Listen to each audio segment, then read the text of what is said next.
Hey, hello everybody. Hello. Before I say hello to everybody in the chat room, I just want to welcome my guests, Deanne from Blue Crescent Tarot and Ramon from Moon Scarab channel. And if I don't know if I have any mods out there. If anybody can pop their channels in, it would be great to encourage people to subscribe to you. And if they don't do it now, remind me, and I'll remind everybody again later. So I just want to say welcome everybody, and today is the exact day 4 years ago that I did my first channel video.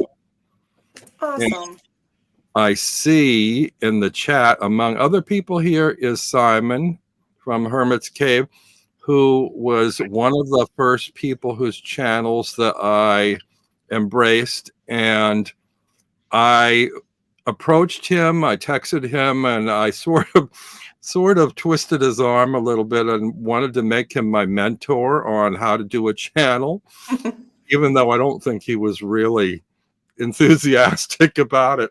But I said, I admire your channel so much. Can you tell me how to go about doing it? And he did give me some really helpful advice. And here we are 4 years later. So I want to say hello to Gerald at Tarot Stash, Red Wing, Simon at Hermit's Cave, M.A. the Gray, and Star and Flurry. That's it so far, but I'm sure others will pop in later. So how are you guys both doing today? Well, I just want to make sure, because I had earpods, and sometimes I know there's echo issues on when you're using it on a live. Can everybody hear me well in the chat? When you first started speaking just then, it blinked out for a couple seconds, but then you picked up. There's a delay or something. Yeah, there's a problem, I think. Are you able to do it without the earphones? Yeah, let me disconnect it.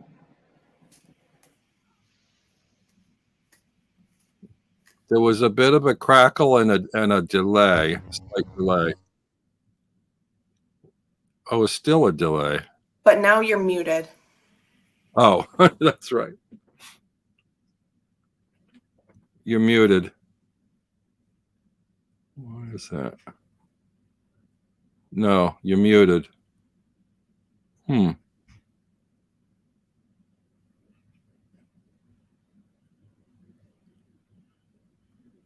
the chat, they said they could hear him at first. Thank you, Simon, for the links. Nope, it still shows to us, Ramon, that your microphone is crossed out on the screen, so I don't know if that... Yeah, see, Simon says he could hear Ramon with his earplugs in. If you have to go back with them, it's okay. We'll figure it out. But I thought it might be clearer without.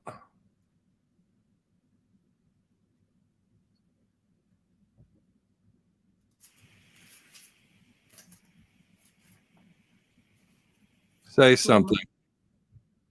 No. No. Why is that? Poor Ramon. Yeah, I didn't even notice that the mic was muted. Oh, Tarot Destroyer is here to celebrate with you. How exciting. Hide, hide, hide.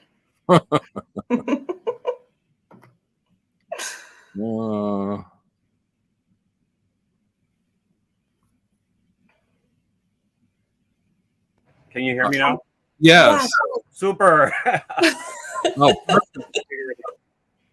What happened? Ramon is earning his day. Yeah. Oh, thanks, Jackie, for your help. Oh, Jackie's here, and Maruda. Jackie's my best mod when she's around. Everybody's wishing me happy Channelversary. Yes, my 4th. Thank you all. And I was just saying, how are you guys doing today? And it was okay until it was time to give me an answer. And then they weren't doing okay.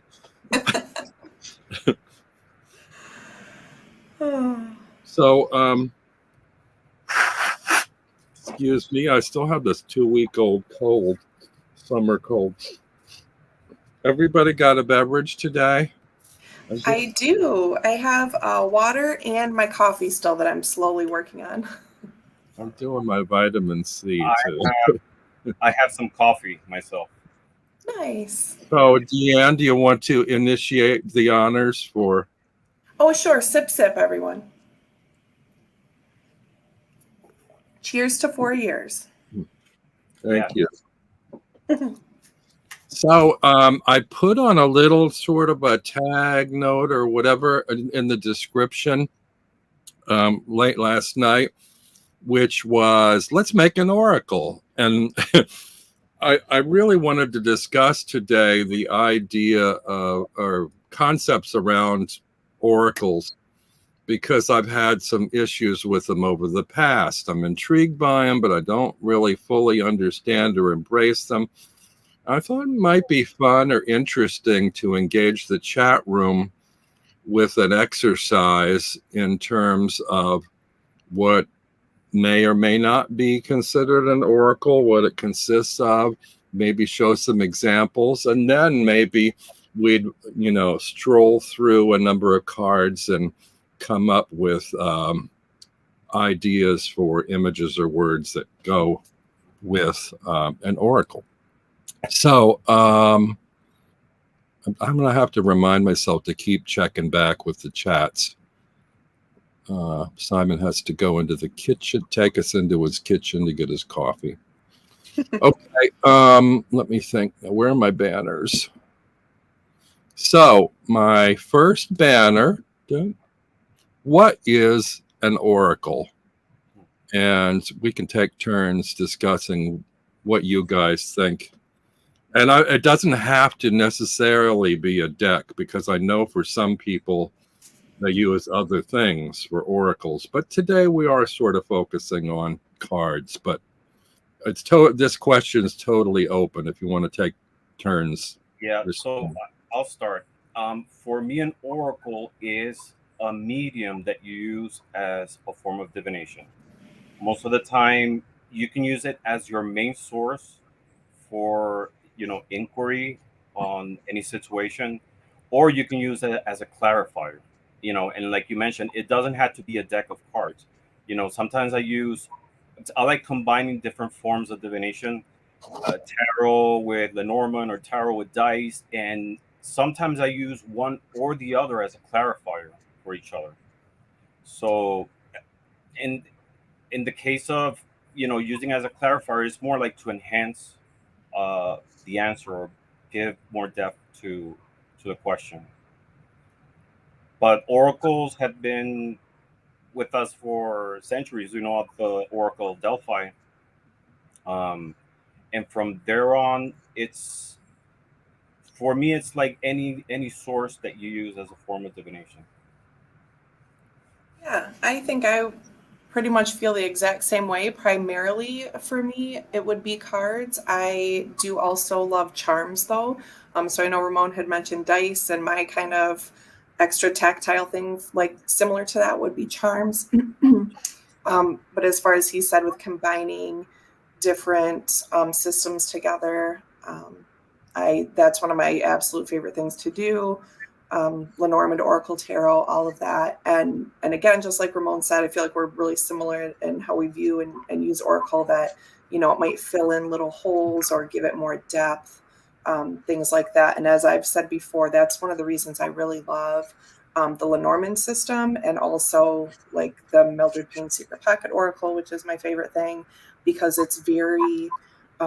because there's so many cards with that one especially, I can make this huge map and find all the patterns in that. So even those alone are super layered to me, and that's what I really, really enjoy.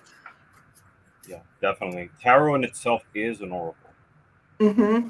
So, Well, hold that thought, because that comes in with my next question. I think I have different approaches to the two, and I think for me, an oracle is something that I go to when I don't have the answers or I need direction or something. But I tend to do that more for tarot. Like when I need an answer, I'll go to tarot. Oracle, I feel more like it's just throwing stuff at me, and then I just sort of see. It's sort of like having a conversation with a stranger rather than having them give you answers. They're just saying stuff your and riddles to find answers. What? Yeah, oh, he what said like riddles. Uh, And let me. I know Robin had said the other day about the Zammer twins oracle that he felt like it was giving him questions rather than the other way around. So is that something you now, Robin, that you've used that deck that you find with other oracles? Well, it's really funny. That's a very strange deck, and it's beautiful for its Okay. art. But it's kind of, I've been referring to it as a mashup because it's got so many different styles and things in the deck. Like there's a group, well, there's stuff that looks like Patrick Valenza's style, and there's other stuff that looks like medieval art style. There's stuff that looks like a book of the seven deadly sins. You know, there's stuff that looked like images pulled from Hieronymus Bosch. It's like such a weird mashup. And there's also some that look like cryptids or strange creatures, you know, and it's like, what the heck is this, you know?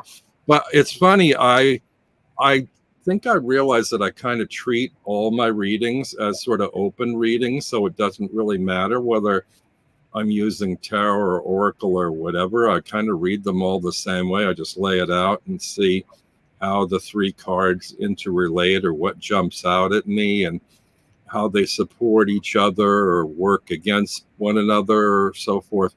So I think, and that's kind of how I got into Lenormand too, which I guess is an oracle.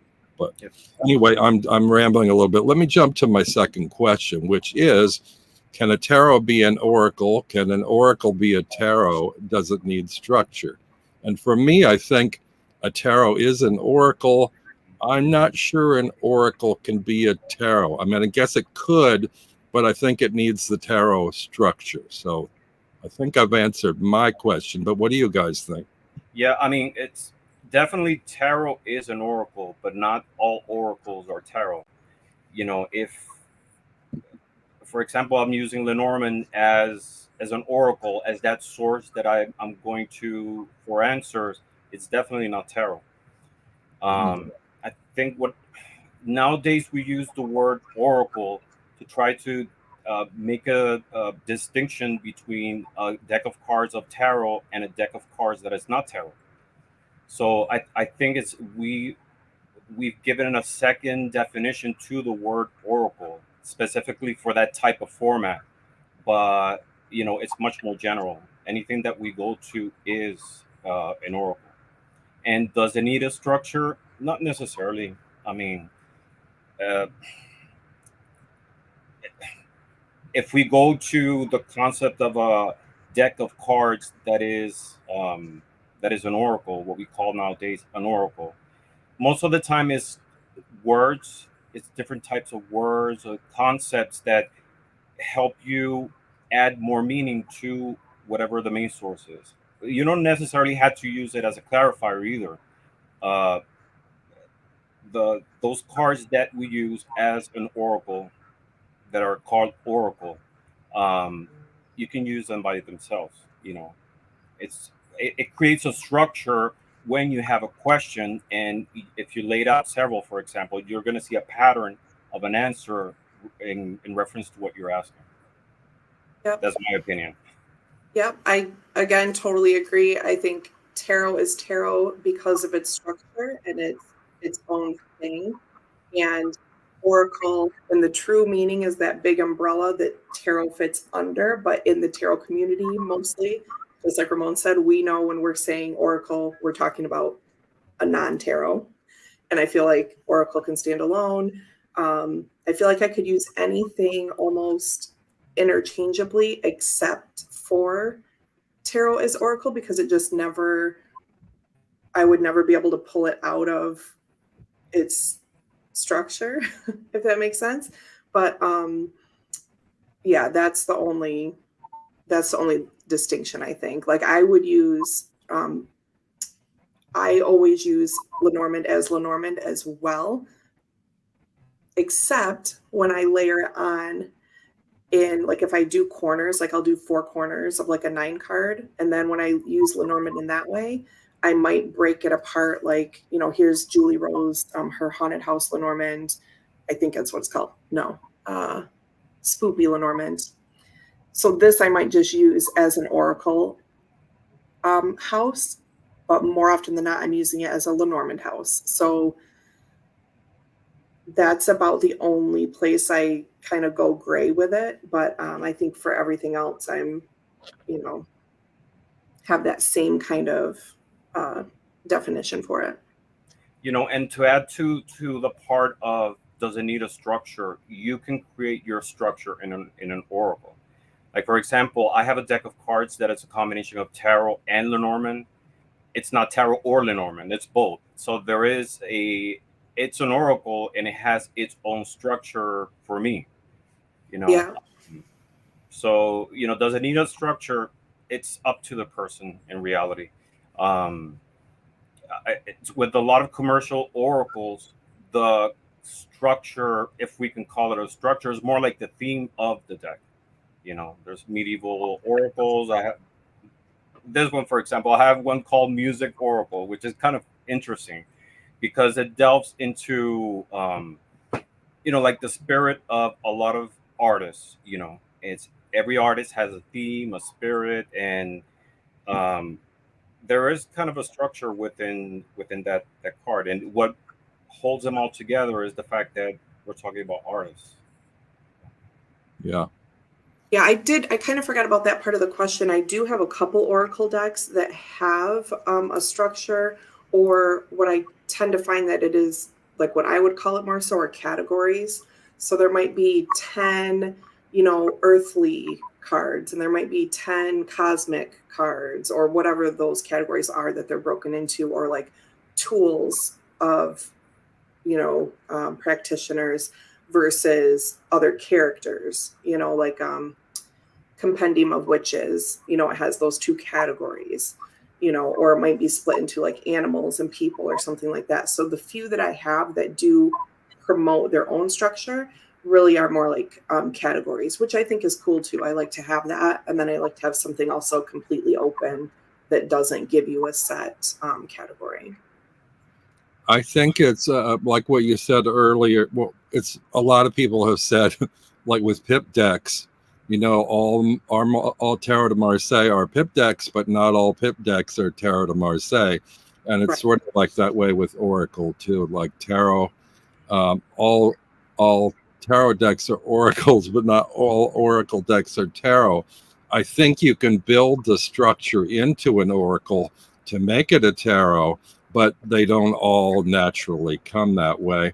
And I was thinking about my, I did learn Lenormand, but when I created my Lenormand, I added a little figure in because I felt like I like to see a character or a figure on cards to relate to, which is why I don't generally embrace animal decks, you know, in tarot. And so even if it's a little cartoon or whatever, it is a figure on every card. Now, a lot of people don't like that on the oracle cards because they just want the symbol.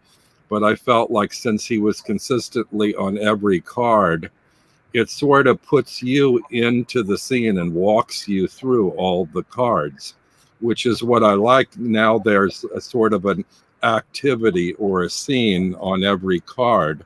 And it makes it easier for me to relate, you know, hey, if you want to just look at the symbol, ignore the little character, you know. But if it helps you more to like read the card by knowing there's a character in there, then, you know, he's there to help. So now, see, I think in your case, it works so well. If someone were to ask me, do I want people in my Lenormand cards? I would say, not really.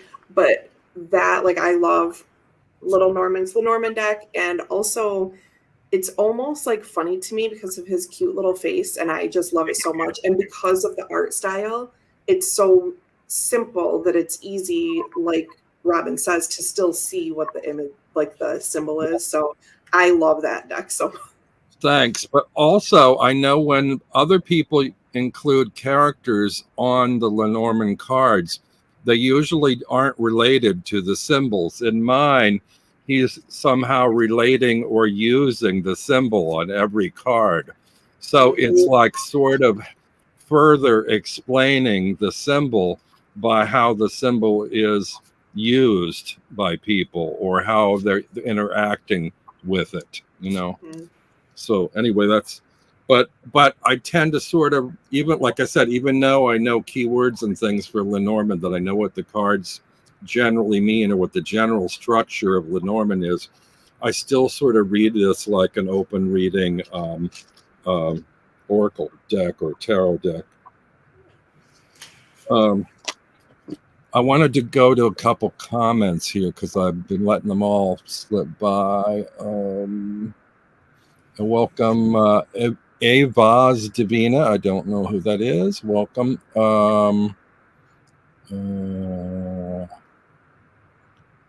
And lots of congratulations. And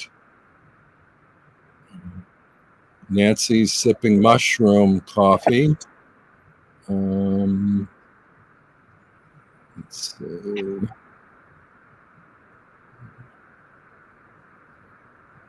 Not the fastest scroller. I did see a couple. Robin, excuse me for 1 minute, okay? I gotta check. Excuse me. Yeah. Paula Berlinski, hello. And somebody whose name I can't read, but that may be somebody that's been timed out. I don't know. Oh yeah, there was a troll being dealt with for a while. Maruda says all tarot are oracles, but not all oracles are tarot. And we did talk about that. Nancy says all division tools are an oracle, in my opinion.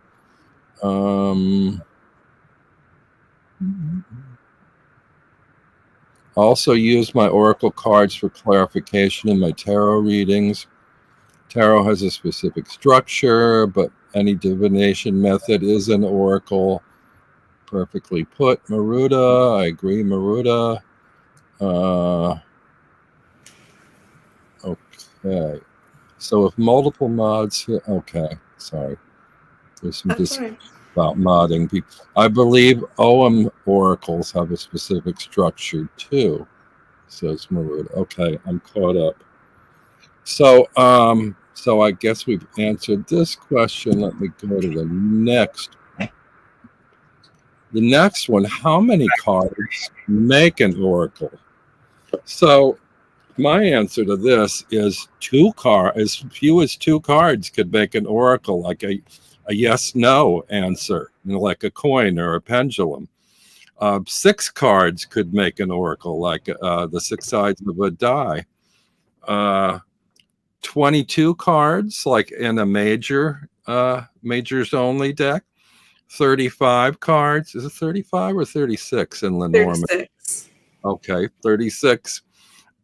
Playing cards, 52, or tarot, 78. How many cards need be in an oracle to make it work, and why? Oh, we lost Ramon, but I'm sure he'll find his... Yeah.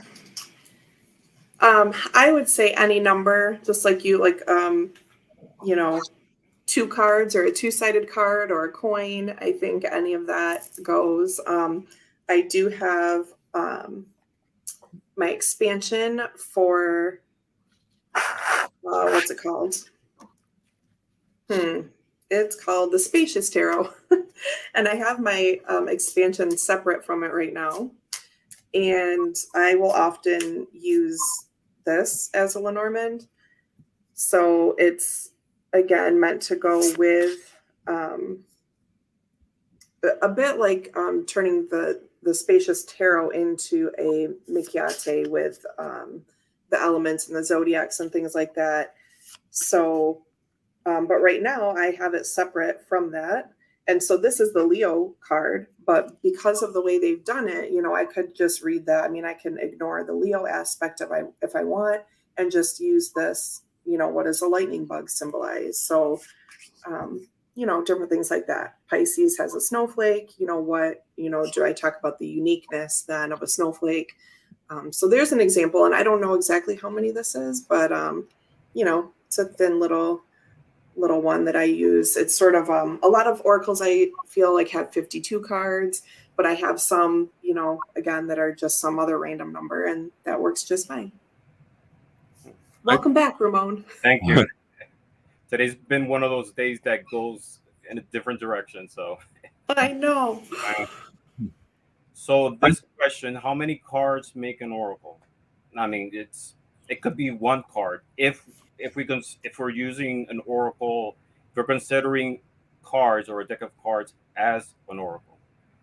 But if that's the case, just one card could be an oracle, you know.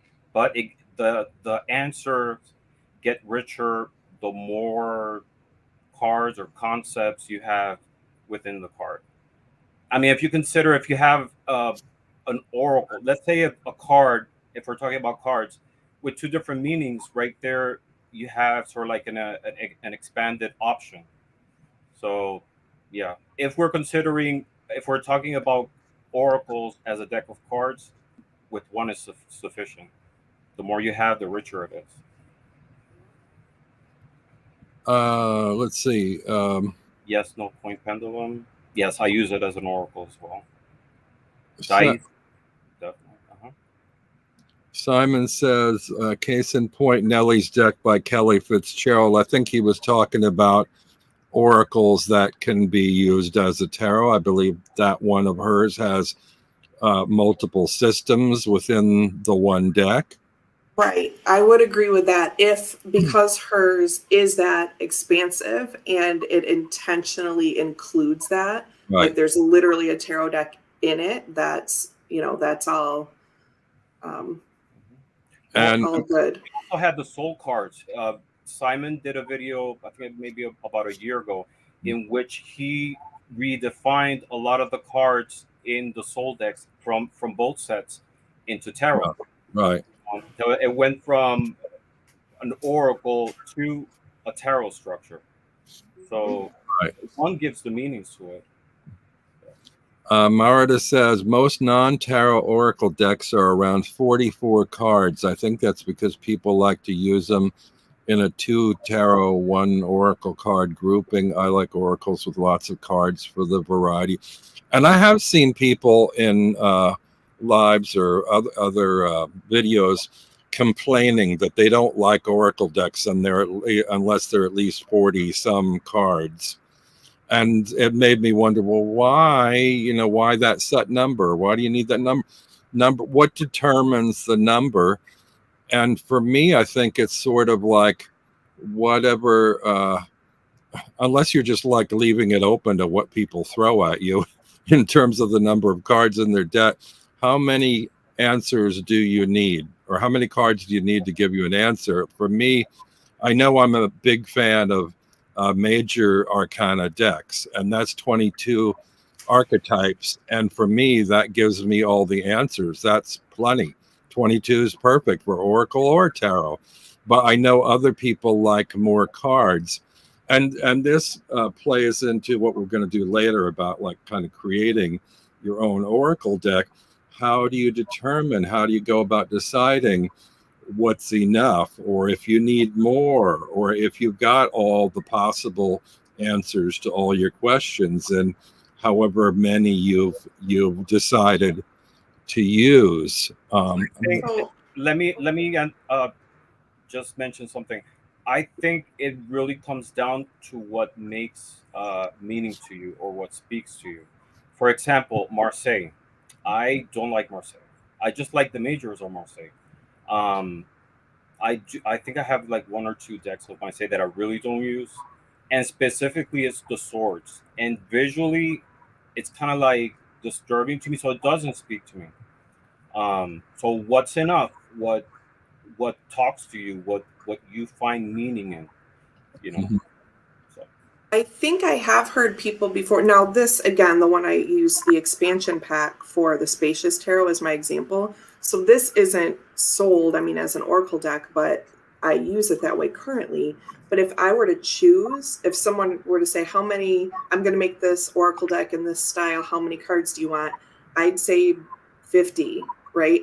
Because I would like, I like the feeling of like a full deck to shuffle because I'm used to this. I'm used to a pack of playing cards. So I think a lot of times it might just simply be like the tactile or like I want, what we know is a full deck. That being said, I have different sizes and shapes and numbers and it's fine and I'll use all of those. But if someone were asking me, I'd probably go for like a little bulkier one. But that's just a little side note about it. I think I agree with that a lot of people aren't thinking about the subject matter on the cards. It's more the feel of the deck in their hands, and does it shuffle? Does it have the proper feel of mixing cards? Right. You need a certain number of cards to do that. Now, I'd probably have more of an issue with the majors deck if I riffle shuffled, but I don't. I overhand. And Right. even so, the cards need to have a certain slipperiness and a certain weight in overhanding to feel right in your hands. For me, I Right. want to go And to. I say that as a little caveat, but then most of the decks I have here on the table are small Mhm. little thing because I also love small decks. And again, I don't mind slowing down, holding a tiny little deck, carefully shuffling it because that's my, pace for that deck. But I do, and I have heard people say that before, like I just wish it was a full deck. But again, for me, I like a little secret yeah, deck. so do I like Yeah. they're easier to handle, at least for me. Yeah. You Yeah. can shuffle the regular tarot sizes, but it's much easier to take with you to handle. I don't know. It feels also like more intimate. Right. Yep. I We should agree. do a whole session sometime about small cards or small decks because I do think there's something kind of secret and special. It's well, if it's majors, well, it's the major arcana, the major secrets of the whole Right. deck, But it's almost very special and secretive if there's only a few little cards, and it does kind of make you slow down or be a little bit more precious with them, and maybe even dig a little deeper or read a little deeper because you have fewer cards to turn to. You know, Yeah. I want to go to this next question though. What are the building blocks of an oracle? The images, the words, phrases, quotes? Where do you start? Because for me, my oracles that I related to the best are ones with just pictures only, no keywords, because I don't often relate to the keywords. Sometimes there's a single word that works. Some oracles have multiple keywords, and that kind of throws me for a loop. Some have phrases or words of wisdom or quotes from masters or whatever. For me, those are kind of like pat on the back affirmation decks or words of wisdom. That's all good. It's not what I look for in an oracle deck. So I think they get lumped in there with, angel decks or Buddha decks or whatever, the affirmators decks. I don't know. What do you guys think? Um, Definitely there has to be a visual component. Whether it's a image, a phrase. Um, I think it really comes down to what the message behind any of these are. I've seen oracles, and I think you have one too. It's word based. It's just words.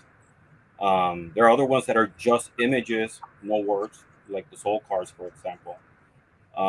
Definitely, the visual component has to be there, but yeah, it just comes down to what how it speaks to you if you connect with the deck. You know, there's tarot and oracle themes that I don't connect with. That don't speak to me. There's other ones that, you know, like I said, the ones that I have in my collections are ones that I don't see as oracles or tarot. They're like windows to me. You know, I connect with them in such a way that they stop being a physical being. It's hard to explain. I'm sure everybody's had that experience. But you know, it's interesting because now talking about the visual component, is there a possibility that there's an oracle um, that we can connect with through another sense that is not the vision? You know, like uh, audio oracle. You know, tactile oracle. Mm. That's interesting. Yeah, that's Yeah. maybe we should. I also did a word tarot oracle for people that have trouble figuring out what the image says. I chose a key word for each of the 22 majors, so it's just one word. Now, not everybody's going to agree with me on the one word, but they can use that as an oracle and don't even think of it as a tarot, even though I tried to relate it to each of the archetypes in the majors. But I wonder if maybe there is some type of oracle or that is braille. I don't know. Uh-huh. I think there is one. There might Yeah. be one, and if not, someone can create it. I think it'll be an interesting concept. Yeah. I want to get to some chat things here.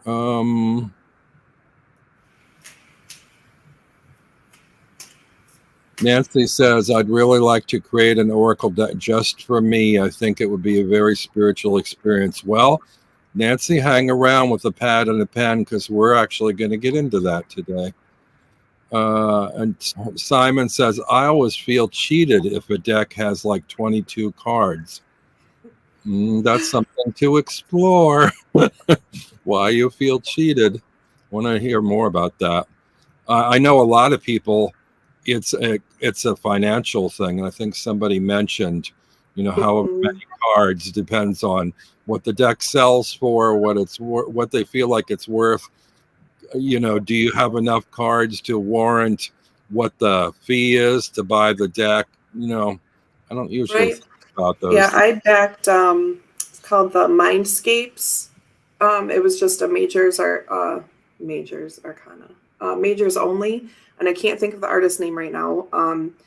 But I don't remember exactly what I paid for it, but it might be more than what people think, you know, you should pay for 22 cards. But these were, I mean, beautiful hand-painted works. And the guy said, you know, someday I'm going to turn this, you know, my intention is to make a full 78, but this is my Kickstarter to kind of get the funds going for that. And I happily backed that because it was just, I mean, it's gorgeous to me. So, you know, I think all those things come into play.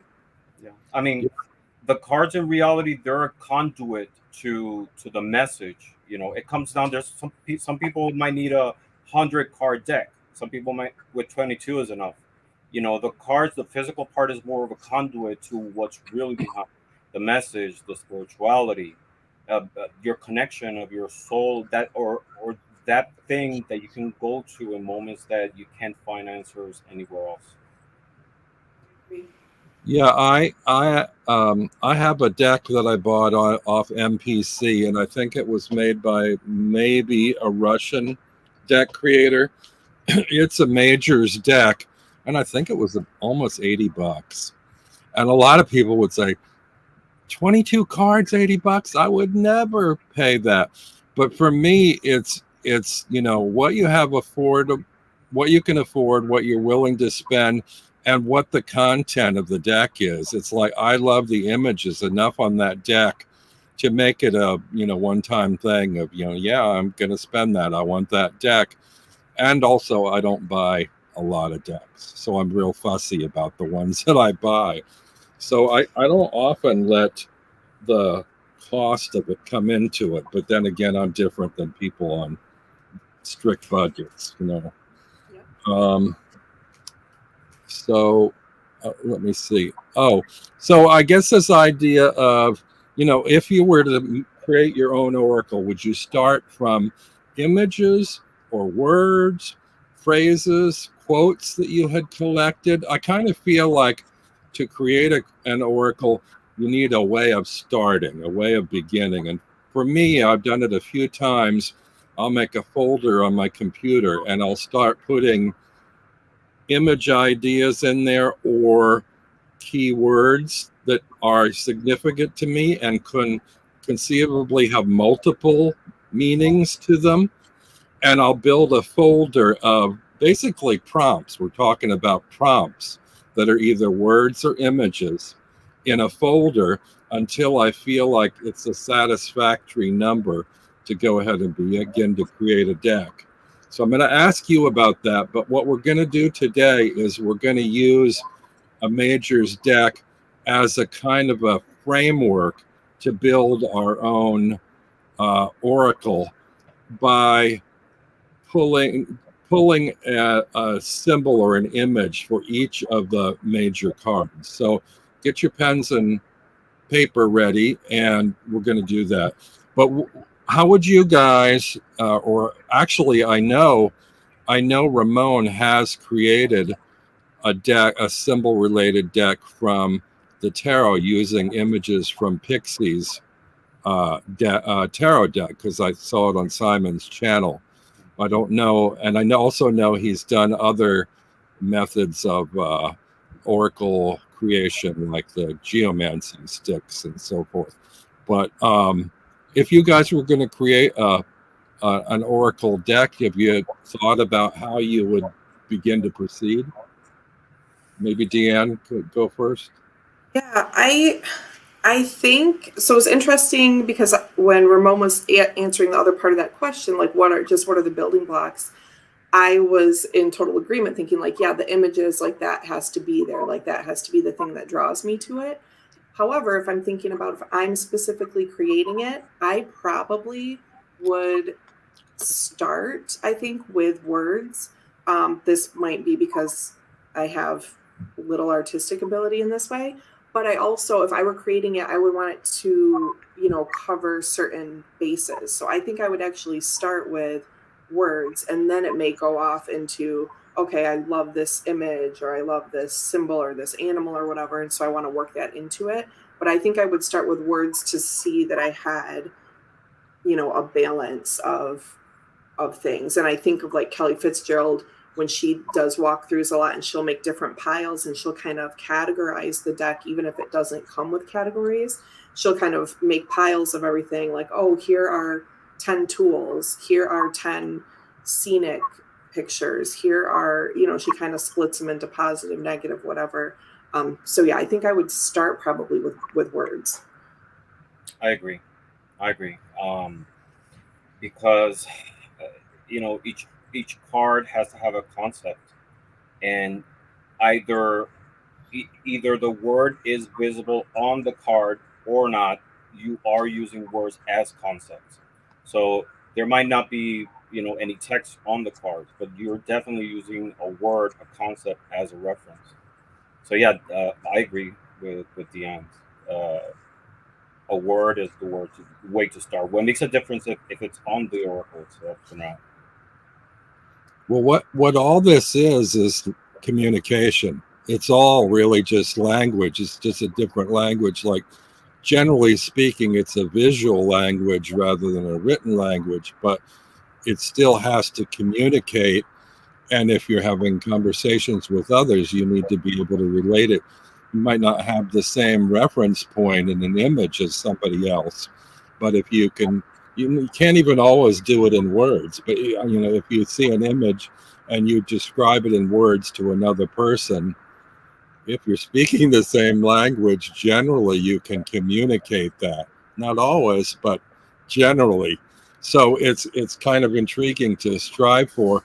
I think I tend to a lot like the idea of image related oracles because they cross cultural and language boundaries for people that speak different languages to you than you that can relate to them. I just Yeah. wanted to. Images that are have a universal meaning. Yeah. One of my favorite decks is this one, Pixie's Artwork Only. Because I'm multilingual, so sometimes I want to do a reading in Spanish. I know Portuguese too, but Spanish or English, I don't have to switch decks. It's definitely much easier though.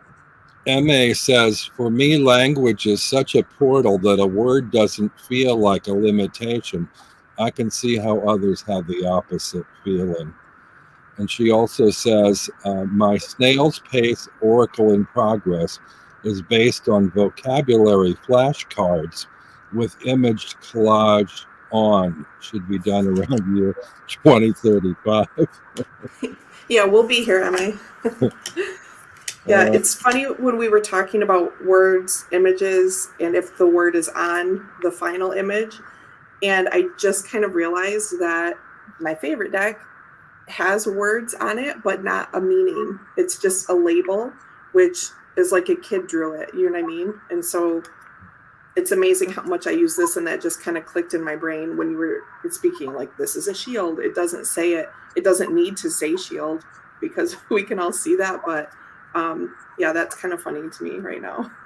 Actually, I wanted to ask you, Deanne, about Mildred Payne's Pocket Oracle, because Patrick originally released that with a set number of cards, and then added on expansion packs, creating a larger Oracle deck.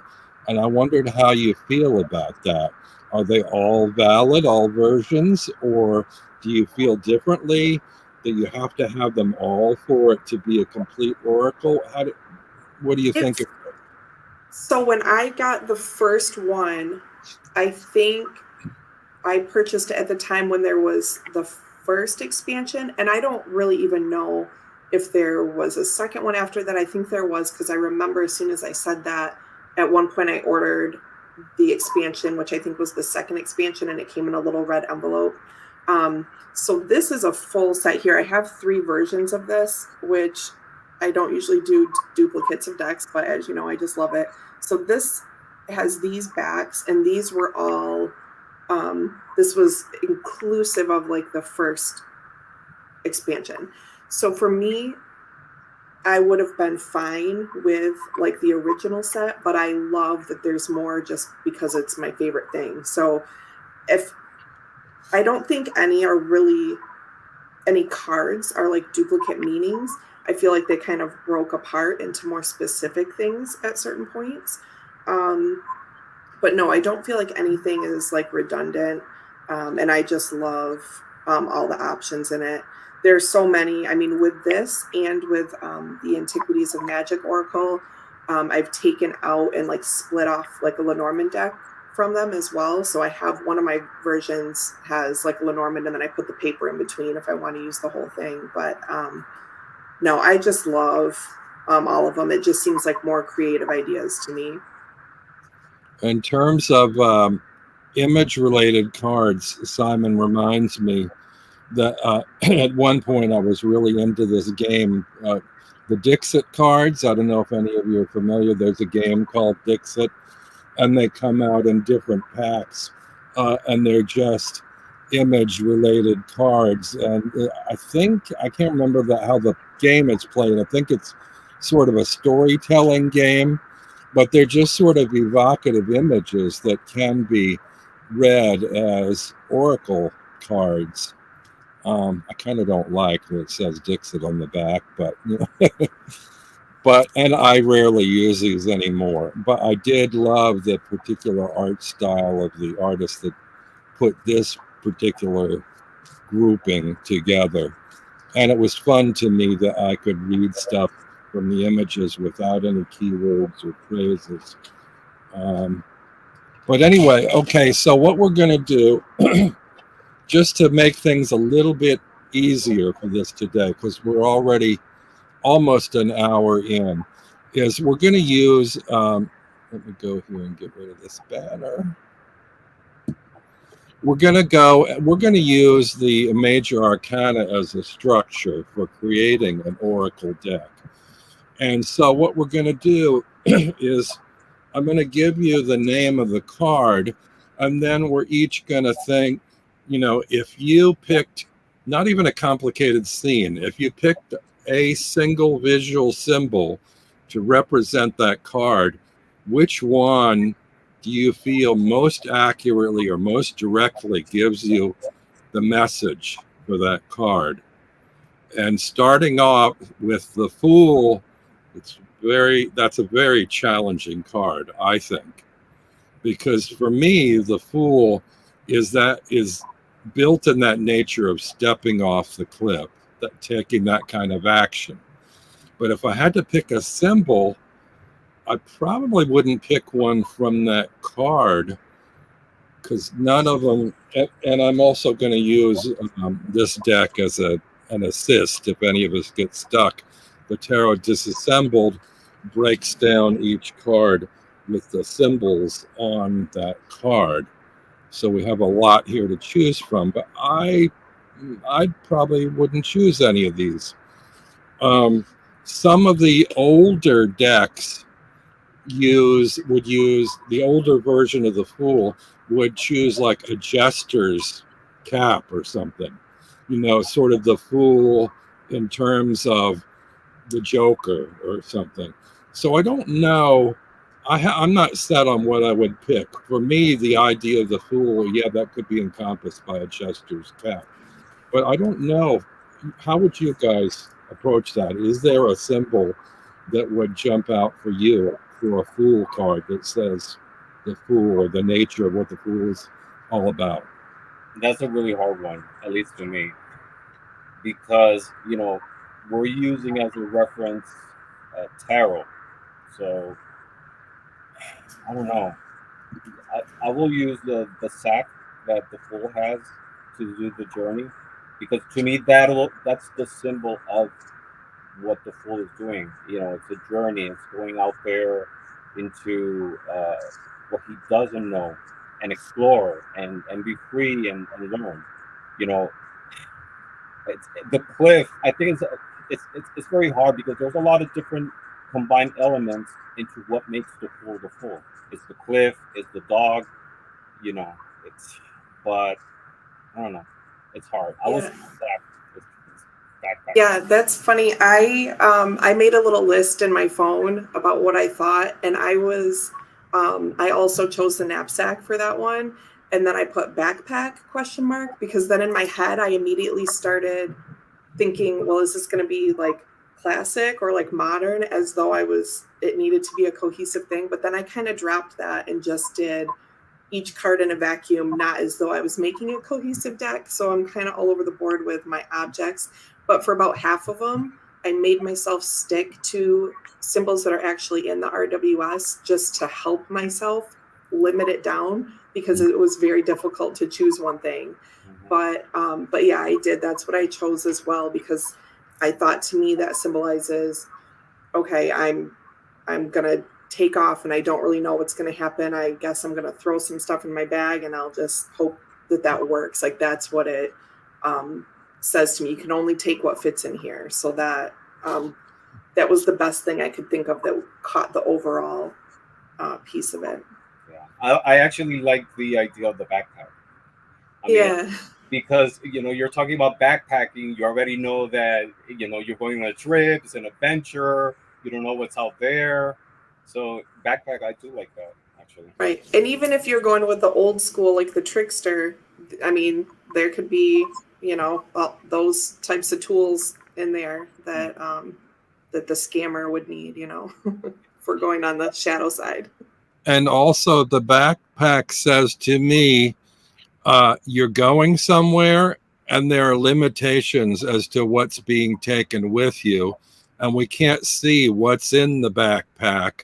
Right. But we know that there are limitations. So it's like it hints at the idea of movement or going somewhere with something and what you need to take with you. So I think that does pretty well summarize this idea of the Fool. you've already sort of made certain decisions that you're only going to need certain things when you go, but what else might you need is maybe a question you'd have when seeing an image of a backpack. Yeah, and there's a concept too of limitation. You know, you only have this amount of space for to put your things and collect things on the way. You know, Right. because it creates the need to continue the motion. You know, instead of just settling. You know, I have enough. No, so there's a limitation too that I think it's the motion of keeping you on your way of discovering. I want to welcome Project Refined Life and Regina's Tarot and Wirecraft and Witchy Wallflower. And somebody, oh, it scrolled. Where did it go? Somebody, oh, shoot.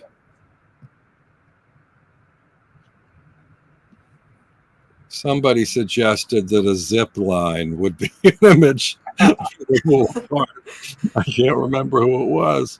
I did. I saw that. Nancy? No. Backpack with helium balloons attached. Okay. Oh, Star and Flurry said the fool a zip line. Oh, perfect. I can see her saying that. Okay. So let's go to the second one, which is the Magician. Now, for me, the Magician symbol is very straightforward. It's a wand. And it's a wand with rays coming out of it. For me, that says that there is a tool that can manifest things. So, and I guess my mind goes to things like, you know, stop signs or universal like images that everybody can identify with or relate to. Now, maybe everybody can't relate to a wand, but for me, when I get the word magician, even if it's a stage magician, I think of that little black and white tipped wand that they use to, you know, pull a rabbit out of a hat or whatever. Yeah, that too, or the image of a rabbit in a hat. That's Right. magician or magic trick. But yeah, I agree. The wand definitely. That's what makes a magician. I mean, visually makes a magician a magician. I tried. Now, this, as soon as I say now, like when I'm at the second card. So when I'm making my little notes in my phone, I was trying to be, you know, I immediately thought wand. And then I thought, well, what if I don't want to be so obvious about it? Because again, my brain kept going back to like I was creating a deck or something. And so at one point, you know, I had what I actually wrote in my phone was just the empty table, because Robin had sent it as message, just a single symbol. So then I thought the magician's table is there, and then maybe the backpack gets unloaded from my Fool card, and then we see what's there. But again, I was starting to go with themes, and then I abandoned the theme. So, but that was one of my ideas as well.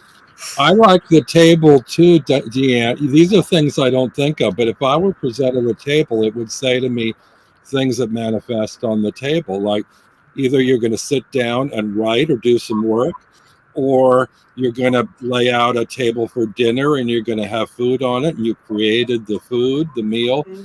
So I think a table is an interesting suggestion for a magician. Thank you. I was trying to be creative with some of them. It was a very difficult task all around. Yeah, I like the idea of the table. I mean, it'll go back referencing tarot, but yeah, because it could be the moment before or the moment after, you know, the magician was handling it. Right. Yeah.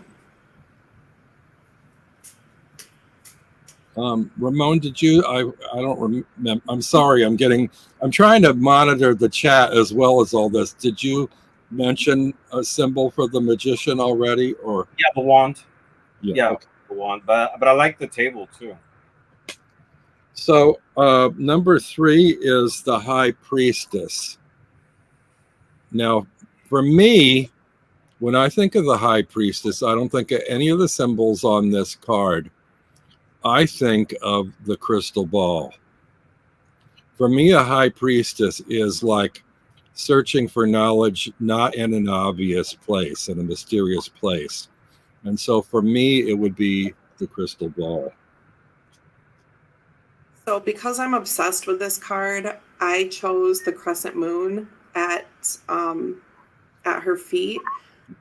But this is only because I've gone down the rabbit hole of like the religious connotations of it, and more so what was borrowed from that, Kabbalistic. There's just, if you go online, there are many rabbit holes about the crescent moon at her feet, about how this appears in paintings of Mary with a crescent moon at her feet, about there's different words for it in terms of the Kabbalah, but like as above, so below, and about how the moon is like the descendant enlightenment from source energy or God or whatever that is for you. And so there's this whole thing about why it's at her feet, that's the little bit of information that she's allowed to pass on. And that's why it's a crescent moon and not some other form of the moon. And again, because my whole crescent moon theme, that has to be my symbol for that one. Well, I just want to jump in there. Now, you said, would it be just the crescent moon or her foot and the moon? And because we already know ahead, because of our structure here, we're going to get it to a moon card. Yeah. How would this card distinguish from the moon card? Very good question. Do you want me to tell you what my moon symbol is now, or wait? Or you could wait, but I want, if you still hold that the crescent moon is perfect for this card, then I do. When we get to the moon, refer back to this one. Okay. And because you said a single symbol, I held myself to that, and I would just have it at the bottom of the card. So you would kind of need like a tarot, history to know a little bit, but I would just have it sitting at the bottom of the card. That would be my symbol. And Ramon? I totally agree. Definitely. I mean, because the high priestess also symbolizes, it's that hidden knowledge, that intuition, and the crescent moon, it's represents that too. It's the moon revealing itself little by little, and it's at that stage. You're at the stage that, using your intuition to go through life. I like the idea of the foot on the moon too. It's interesting. It'll look kind of weird, but yeah. But definitely, I agree with Deanne. Simon says usually people go to the crescent moon, so he agrees. And he says that makes up part of her headdress as well. There's a whole other thing I learned about that too, but about like the them looking like horns, and that actually the circle in between is supposed to be like the sun. And so that's the quote unquote as above part. And that we only get she receives the full brightness, so to speak. And then what she's allowed to give to us is only the light of the crescent moon. So I just think it's beautiful. Okay. Crescent moon also came to Project Refined Life's Mind. And Jane the Seeker just joined us. So next card. Let's try to move these a little faster. We're 12:05. Next one is the Empress. Oh, this is a toughie. I'm looking at the symbols on this card. And for me, I almost want to go to the female symbol.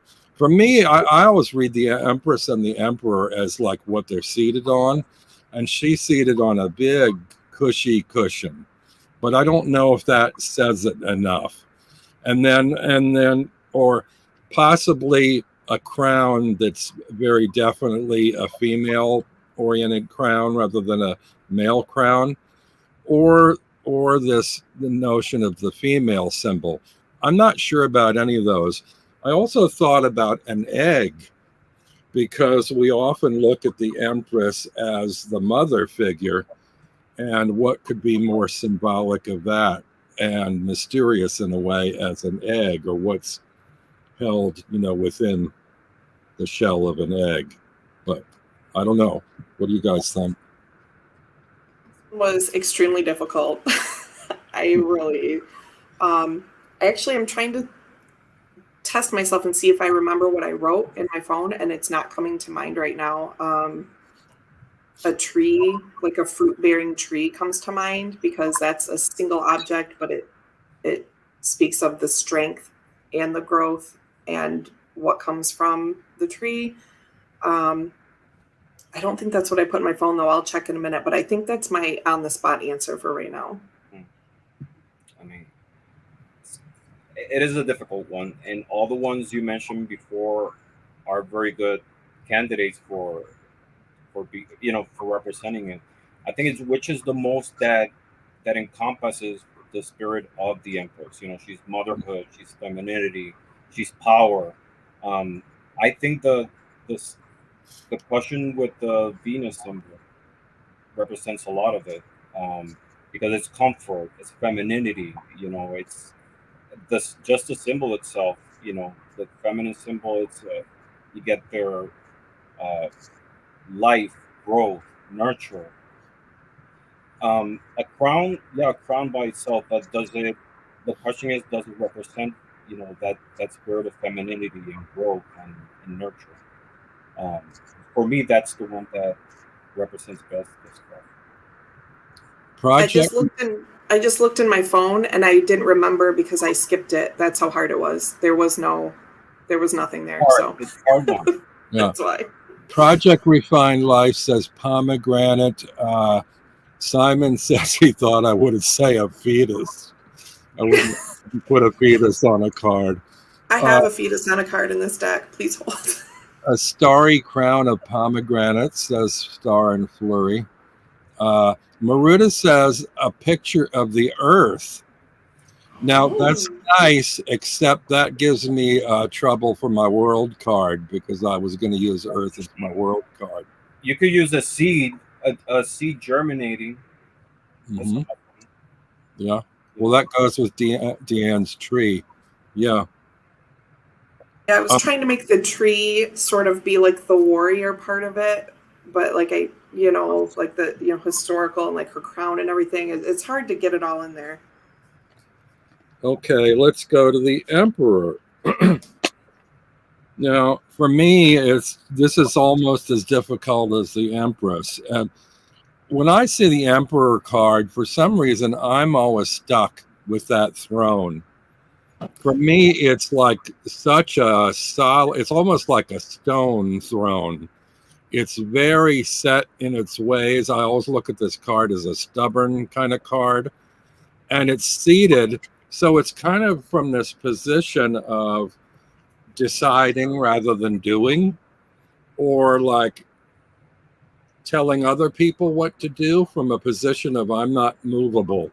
I'm firmly planted on this throne. Now, I don't know whether I'd use that. I might use the male symbol. Here they've got an Ankh on a staff. I might use the Mars symbol, with the circle with the arrow on top. I'm not sure about this one myself. Maybe a crown, the typical king kind of crown, possibly. I don't know. What about you guys? That's interesting when you talk about the crown. Maybe if I were to go that way, I would maybe put like the Empress's crown as something with like vines and like flowers or something, and like combine the 12-star concept with like growth. And then maybe I would make the Emperor have, a more like structured, symmetrical kind of crown. But what I chose for this one was also the throne, because while the Emperor is also many things, I feel for me, first and foremost, I try to see it as being about structure, and that, his throne sits square on to the reader, has the ram heads, and it's a solid thing. And so the really, it's positive and negative, but the positive aspect, usually when it comes up for me in a personal reading, it's like, okay, I need to rein things in, get structured, get just a narrow vision for a while to complete something before I go back out into space about everything again. So for me, it's about that structure. And so I chose the throne for this one. Ramon? Yeah, I agree with her. The crown, and having that addition of like the vines, like she said. Maybe for the emperor, it's a much more square crown. Maybe you can incorporate the rams from Aries, which Oh yeah. well, and the Venus on the other one. I mean, there's a lot of ways to go about it, but yeah, I mean, when you're talking about emperor, empress, kings, even that type of court characters, crown is one of the first things that definitely evokes. Simon was, when he mentioned the fetus, he was referring to my open face tarot, which I guess literally does have a fetus on the Empress card, although I never look at it that way. But here's Patrick's fetus from umbilical cord. It's just more like just a baby inside, which Yeah, is if you guys haven't seen it, here is the card. yeah. See. But you notice I emphasize that cushy cushion. Yes, and yours is less graphic, that's for sure. Let's see. Star and Flurry says a sledgehammer. Simon says horns. The problem for me with horns is, what do we do when we get to the devil? Okay. And then Maruda says a crown with horns. The crown, the holder is another one. MA says those armored feet. That was my second choice, actually, the protection aspect. The ram's head.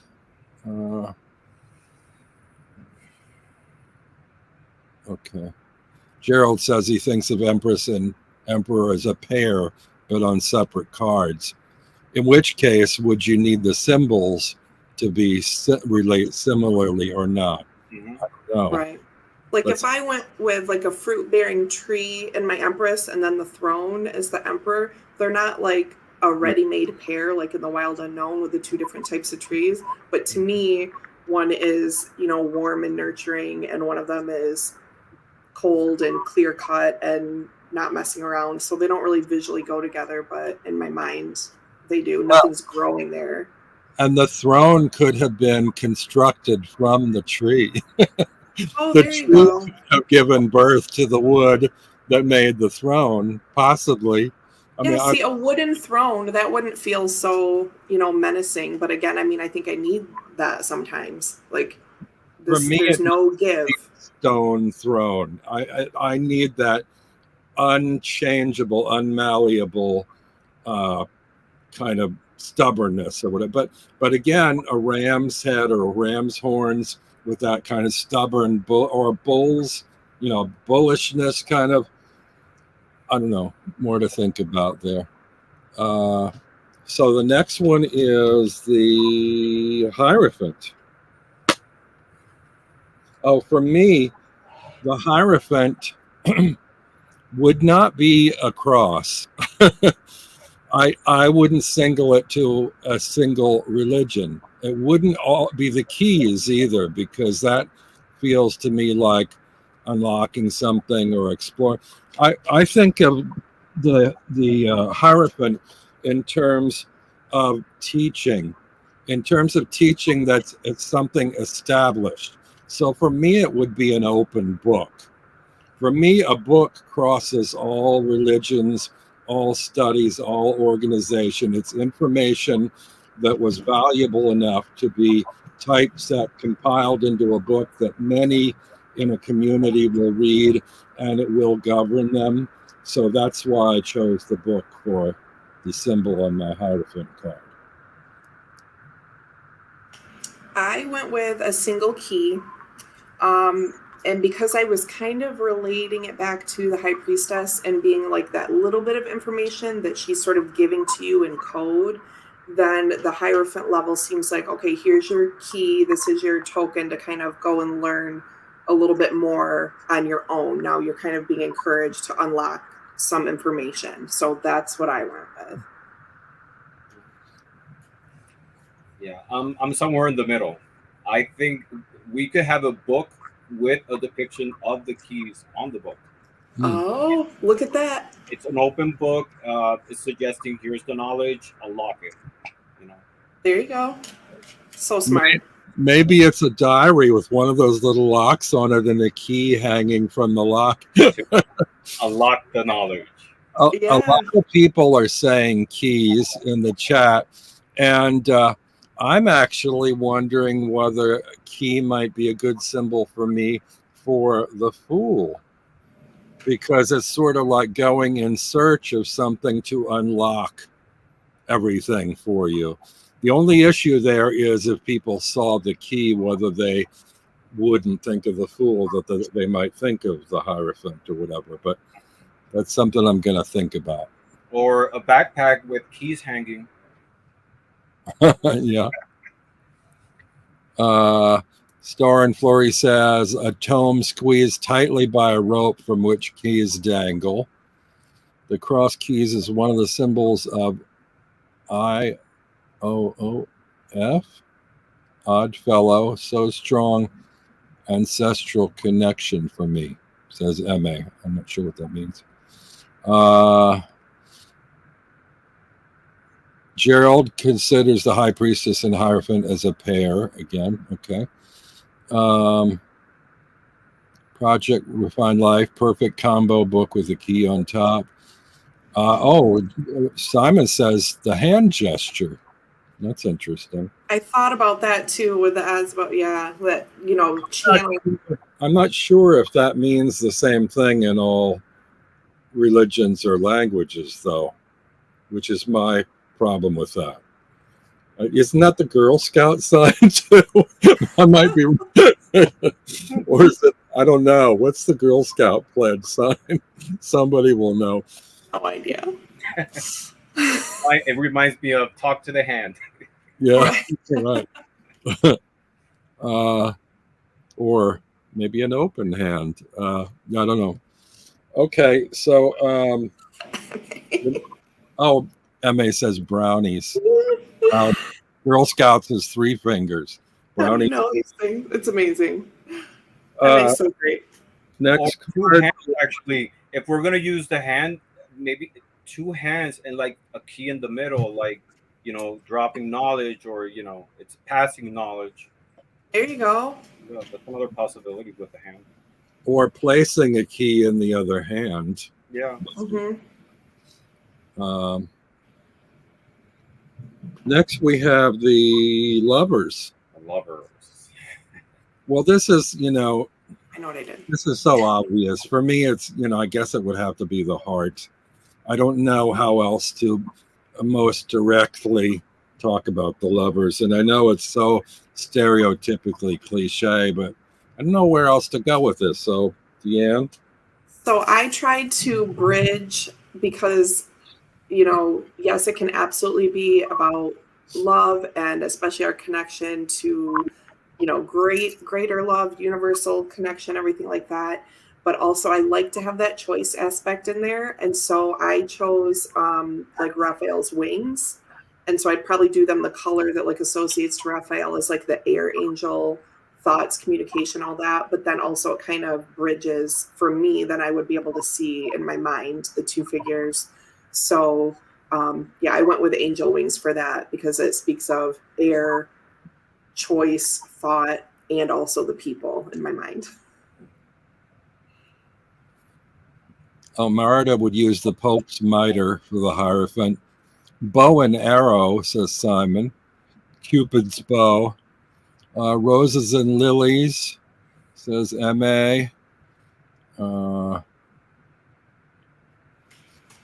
Star and Flurry says a path diverging into a sun-laden forest. I'm not sure I see that for the Lovers, but okay. Time for everybody, I think, to take a sip. Mine is almost my point of view with this card. I mean, this is my significator card, and for me, it's, you know, like you said, sometimes we use the heart too much on it, and to the point that it becomes a cliche. But I don't know. I thought of maybe like an overlap or a cross between the burning bush and the tree with the serpent, because there's a choice that connects in one point. You know, that those two aspects, which is part of the spirit of the card. You know, two sides, two components that Mhm. together as one. You know, and it's that combination of the passion with, you know, growth with. I mean, if you put the serpent there too, temptation, there's a lot of symbols in one, and they intersect as two sides of. That's good. I was trying to do something with the two, with like the tree of life and the burning bush. I was trying to make that, like, I thought maybe connect to the root system. It would be one thing, but that's good. I was trying to think of that. I like the roots actually. I like the idea of the roots because, I mean, to be, I don't know. It's if you see it, it's there has to be significance between the lovers. You know, Right. there's a connection. So the roots definitely embodies them. MA says a flaming apple. There you go. There you go. Maruta says lovers would be the Ankh. It symbolizes the connection of male and female. And then Project Refined Life says the yin yang symbol could work. Let's go to the chariot. The chariot for me, this is tricky. What popped into my head was wheels, but I don't want to use a single wheel because for me that kind of comes with Wheel of Fortune. So it would have to be two wheels, but I don't. And I thought, oh, a bicycle. But a bicycle almost seems like too humorous or too everyday, somehow a symbol for me. And then I thought about it, about two intersecting wheels, like that they can't turn because they're intersected, facing different directions. And that made me think about gears. And I think that's what I would pick is two gears, you know, the gears that have the little, they interlock as they turn. So depending on which way one turns, it affects the other connecting gear, turning the opposite direction. And for me, that really works for the chariot, because for me, the chariot is about movement, but it's also about direction. So you know, you have the horses or Sphinx pulling in opposite directions or whatever. So that's mine, gear. What do you guys got? I chose the canopy with the stars. Oh yeah, and there she has it on that card. So I chose the star canopy as like divine direction, ancestral support, following our quote unquote destiny, like all of that kind of thing. That was sort of an overarching, you know, it covers, you know, the movement and our desire to get going even when it's difficult. That means, like, you know, support and kind of protection as you travel, as you make progress. And so that I went with that. Ramon? That's interesting. I thought of, if you look at the chariot card, on the chariot there's a symbol of wings. Oh, okay. This one right here. Yeah. Yeah. To me, that represents movement, motion. It's also on the card, so it's part of the symbol. It's a symbol in the card, but at the same time, it represents that, you know, the direction, potential for movement, choice. That you have the choice to go in whichever direction you want to, you know. Yeah, so for me, that's the one that embodies the card. Okay. Star and Flurry loves the gears image. Maruta says Curious Creatures has a camel on a bicycle for the chariot. MA says two-headed Sphinx. Maruta says the whip. That's interesting. And I think that's all we got there. Let's. I'm trying. I don't mean to hurry us, but this is going by faster and faster than I thought it would. And we're having fun. That's the problem.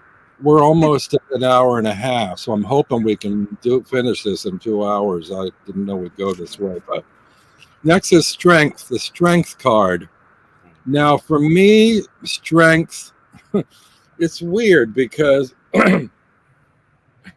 I tend to go to obvious things when I think about, wouldn't put an arm with a muscle, but, I think of that kind of strength. And in some of the old tarots, you have fortitude for strength, like a broken pillar or something. And I don't know why my mind goes to like a set of barbells or dumbbells for strength. And it's such a kind of a not routine, what's the word? It's just like a worldly kind of, it's sort of a bland image, but I don't know why. I go to barbells because I think it takes some strength to lift them, and I don't know how to depict the idea of physical strength, even though I know that strength is much more than that in the card. It's more like internal strength or whatever, but I like the barbells is good too because it makes, it's something like many of the cards that we have to work at. It's not just a one and done thing. It's like it's a practice, like strength or temperance kind of are very similar to me, but on different levels. And so it's like this, it's always a practice. It's always work to do to meet those things. But I chose the rose garland because it makes me think of like the gentle side of it and like being like giving yourself grace. And again, this is like for me with, what strength is for me and what I typically have to work on is like softening that up a bit and giving myself grace. But again, it has like the red in it. So we have that idea of like force and action and movement, but it's kind of softened with it being a garland. So this one was difficult for me, but that's what I went with. Yeah, it's a hard one. I chose a paw, like the paw from the lion, but like a paw like up, because there's that potential. I mean, you have the strength to manifest not only the physical strength that you're manifesting, that potential is coming from inside. So for me, I chose the paw from the lion. Nice. Like a race paw, just a paw. Mm-hmm. I'm thinking about Deanne's thing about the garland, which I think is it's almost a wreath.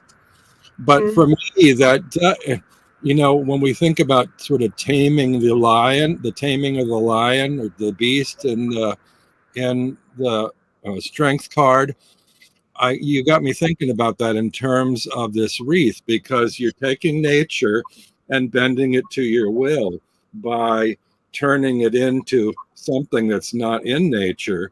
You're forcing it into this wreath or this structure that is not natural, which kind of works a little bit with that idea of strength or taming some nature. Yeah. Your nature. Somebody mentioned a muscular arm holding a barbell.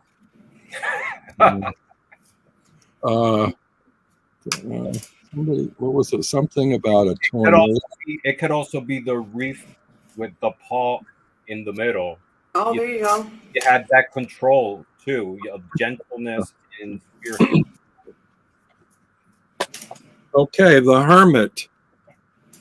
For me, the hermit really is about that lantern. And I was torn between the idea of a candlestick and a candle holder or a lantern, except the lantern really, they're sort of the same thing, but I'm thinking, how are they different? The lantern really does speak more to me of like finding one's way, maybe in difficult territory, like your light candle could blow out if it's not surrounded by the lantern, whereas if you're just holding up like a little candle holder and a candle, you're safe within your home, possibly. So I think I'm going to go with the lantern. This one again was difficult because the Hermit card is so minimalist. It's almost, there's not really much to choose from. And I wanted to, the lantern's beautiful. I love a card that just has a lantern on it. I have a few oracles like that. But I kind of went back to my Fool and Magician, and I really wanted this one to be different for some reason. So I chose a cave, assuming then that a lantern would be left in there like some other hermit is leaving behind their lantern. I don't know. I had this whole story going on. So I went with cave. You could have a cave with rays of light coming out of it. Oh, see, there you go. Ramon? You could, yeah, it's true. This is a hard one too because it's simple. But if you can have a path with a light, like a directional light, like a light illuminating it. I mean, you can also go with the lantern, but a lantern with maybe a candle inside representing hope to find that path, illumination. I like the cave too. The cave is a good idea.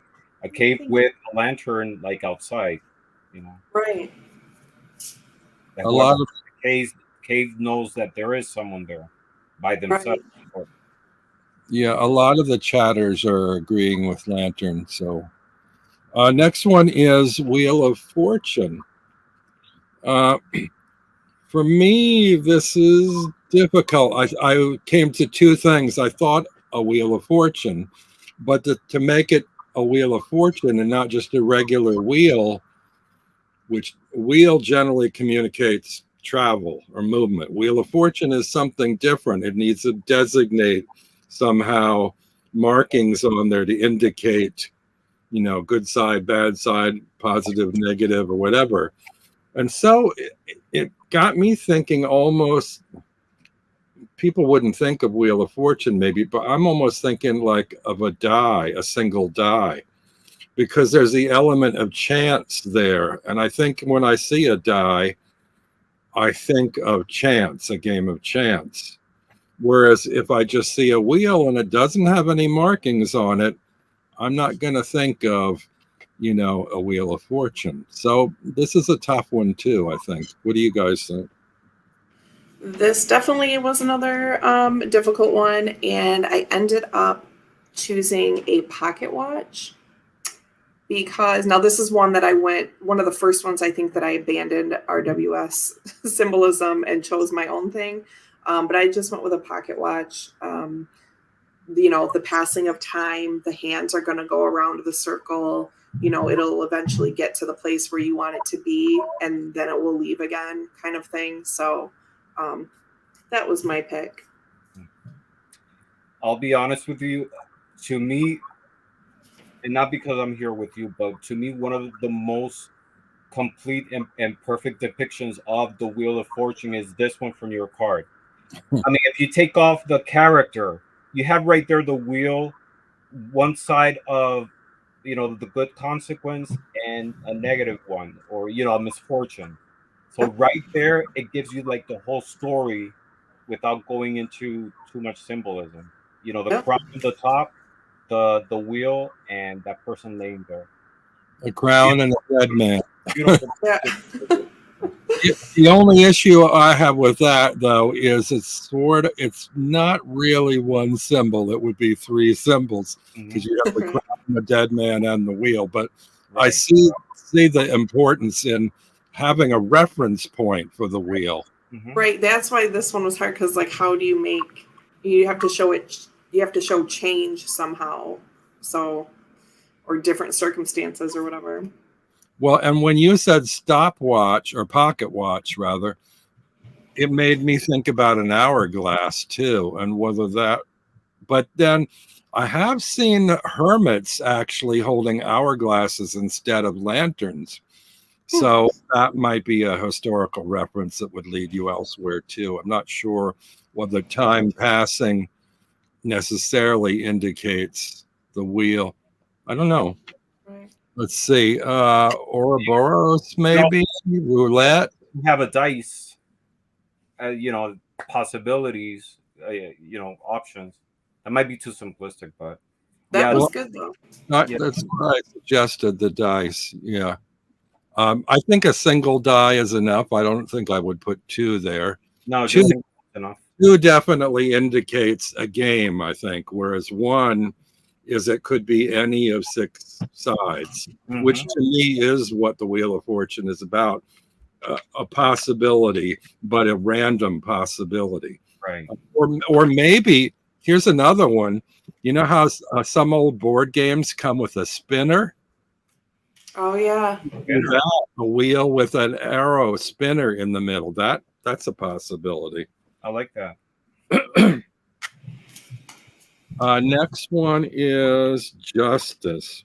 Well, for me, it's the scales. I don't know how else to get around that, you know. Yep. Also went with scales. I thought, for a single symbol you could do, like a courthouse or something, but that's just triggering. So I was like, no, we're just gonna stay historical and classic with it. So that was when I kept kind of old school, kept with Yeah. the scales. I read the scale. There's no other way. There's also the sword of Solomon, you know, ready to cut the baby in half. But I don't think you would necessarily. Ramon's face. I don't think you would necessarily get. That's the story from the Bible that always creeped me out. Yeah, Yeah, it's pretty rough. I don't think you would get justice from just a single sword necessarily. Right. What people think. Ma says, "Let's see how many decks come out of this." Yeah, well, yeah, I want to know. Leave me a comment, you know, afterwards, and we'll see. Where are we? Oh, we're up to justice. Okay. Game of life spinner. Blindfolded lady, says Marita. That's the only comment I've got on justice. Yeah, it could be. Cards. Hold on. Next is the hanged one. Ooh, this was tough too, because what immediately comes to mind for me in the hanged one, if you don't have to depict somebody being hanged, but I think of a scaffold or a noose. And that is very triggering for a lot of people, that I wouldn't want to use it, but I don't know how else to depict. How do you pick the idea of a different perspective on things, you know, in a symbol? I really don't know. I'm stuck on that one. I think I would just put, you know, a rope, a noose rope, or a hangman's scaffold. I know that's a hard one. I thought of a pendulum, because of the pendulum gives you that concept of hanging, also a direction. But you know, for example, when I use a pendulum, I see it as an extension of my energy, you know, of the energy that I have at the moment. So it is part of the extension of yourself, a different perspective. Does it make sense? I think Yeah, that's good. That's smart.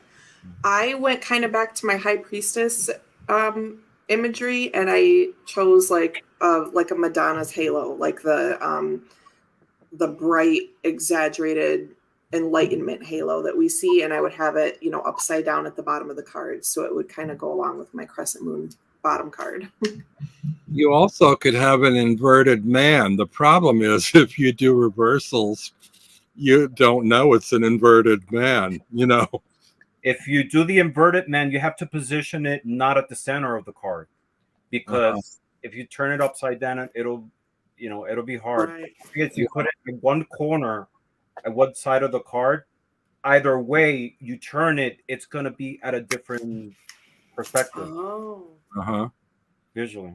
Or maybe you have someone doing a yoga pose, like they're standing on 2 feet, but they're like all slouched over or hung over.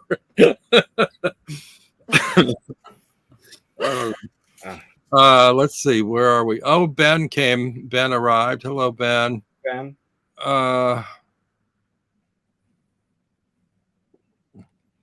Okay, we're not there yet in the way. Oh, a bundle of herbs or flowers hanging to dry. says MA. Okay. Nice. I think people may be tiring of this, except us, because fewer responses, or they're slow to respond, one or the other. Let's go next. Death. Okay, death.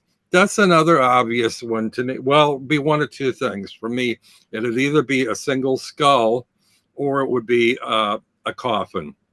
That's very simple, but very stereotypical. I know that's not. Or I was going to say it could be a chrysalis, because a lot of people look at death that way in terms of transformation. But no, for me, death is a skull or a coffin. So I went with Pixie's death flag, the white flower on the black flag. That's just my death card. Yeah, I agree with that one. But also, what I don't remember who was it that mentioned it. The flowers, the cup flowers drying out. That too could be a good representation, because it transformed from being something living into something that it's not. There's transformation, and what it used to be. So you'll see the change. Love that. Merida says a scythe, which is also a very good one. I forgot that's one I had sort of thought about too. A scythe, and then Witchy Wallflower says crossbones. Okay. All right. Moving on quickly to temperance. Oh my God. I don't think I thought about temperance. For me, temperance is so difficult if you don't have that image of fluid going from one cup to another. But I don't know if I can pull one cup out and still make that work. I did it. Do you want to know how I did it? How? Go ahead. Lava lamp. That's interesting. Yeah.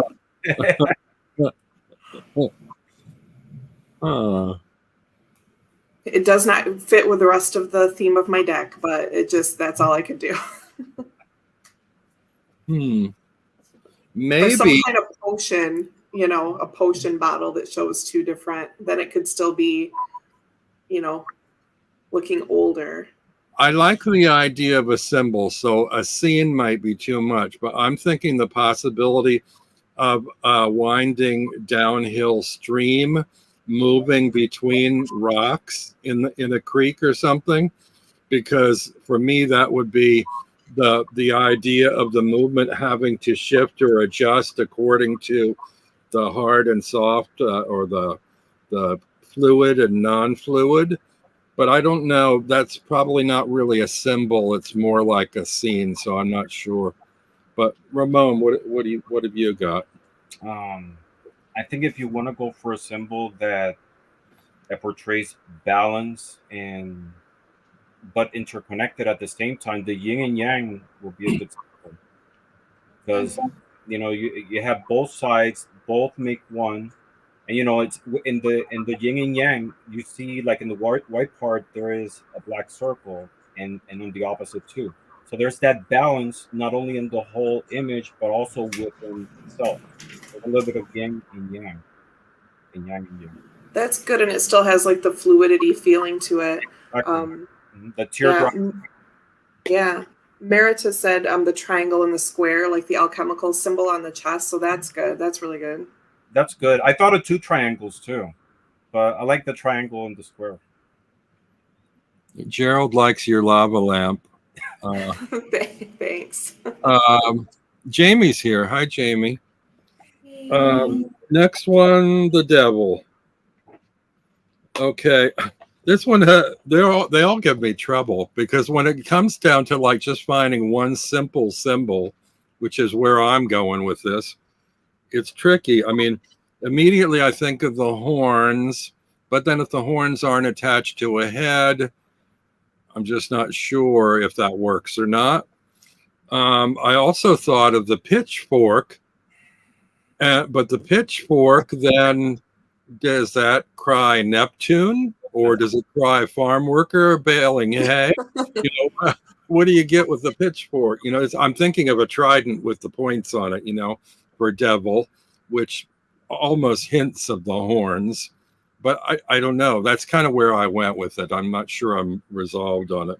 What do you guys think? I went with a chain. I'm just showing you Antiquities of Magic. It would be, something like this, because it really is something we usually, sometimes if there's a bunch of trauma, I wouldn't necessarily say it's a choice to go into that. But many times, we would say we have the power to break away from that. So I would just choose the chain, I think. I like the chain. I agree with Diane. I agree. The chain represents it best because the devil is, just a character, but the spirit of the card is that toxicity, that feeling of being chained to something, and I think that the chain is the central part of the card, besides the devil. I mean, but it's what embodies the card. Being attached, being chained to something toxic. Okay, Gerald on the last card says chemistry set with the spiral tubing going from one beaker to the next. Marita says the devil would be a pitchfork or the spiked tail. Okay. Next one is the tower. For me, this is either going to be a lightning strike or a falling down tower, one or the other. Which this card has both of. Yep, I went with the lightning,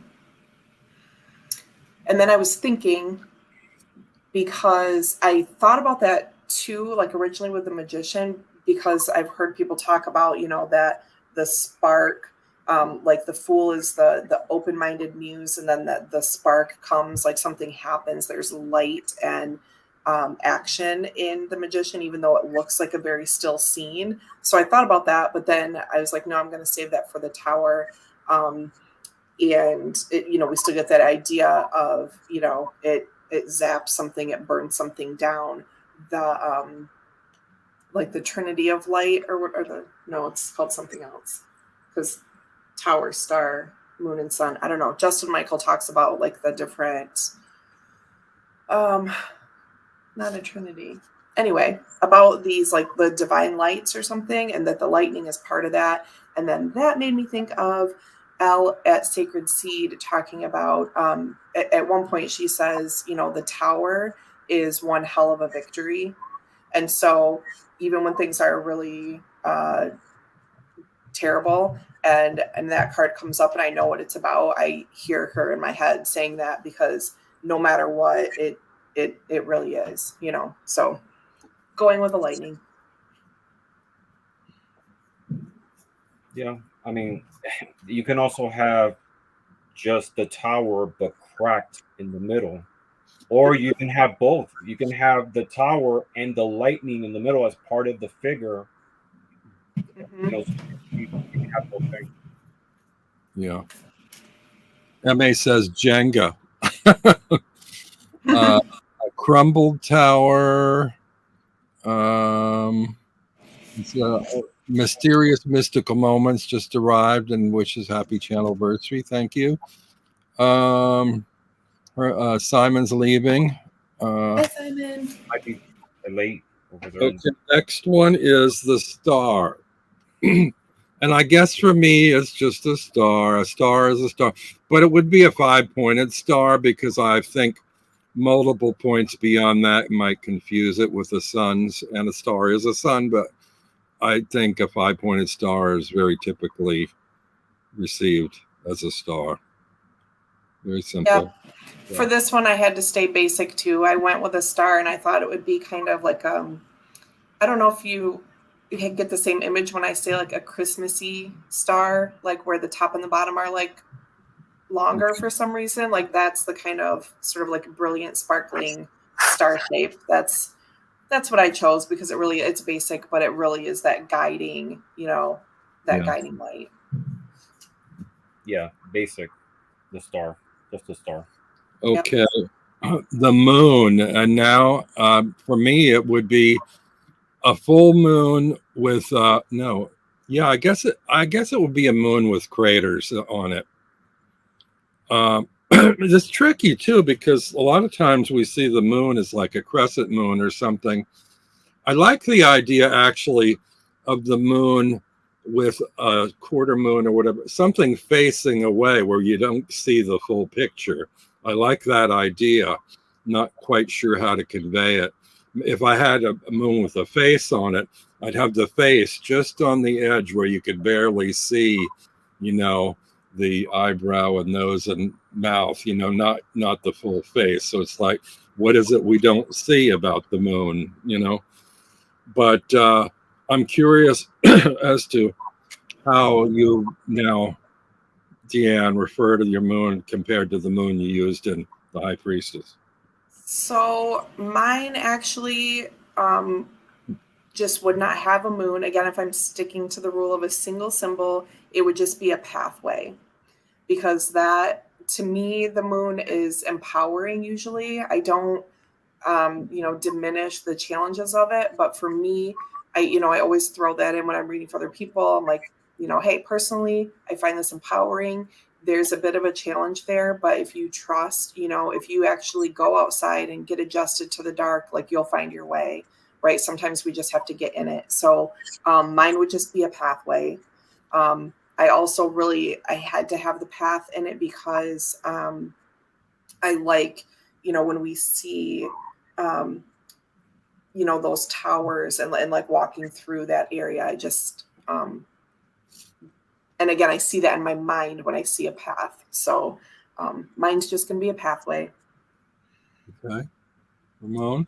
Yeah, I thought of the moon with craters too, but in my case, it was a full moon with, visible craters. Yeah. Marita says she'd use a howling wolf.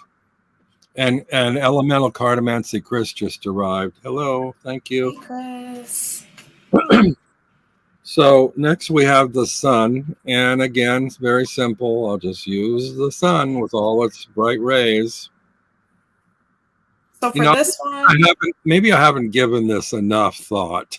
I haven't gone really deep with my symbols. I think what I wanted was something so easy and so universal and so direct that it didn't require much thought. Except when I think about the meanings behind these, I question my choices, because the sun is the sun. It's not necessarily hope or joy or guidance or enlightenment. Those aren't where my mind instantly goes. But anyway, sorry, go ahead, Deanne. No, that's okay. I think some of them are, it's good to have them basic, and some of them can't really get around, I don't think, even though I did, because I think it matters, who we'd be making this deck for, right? So if I'm making it for someone who's never used tarot before, I probably would put the sun on there, because that's the umbrella of the thing.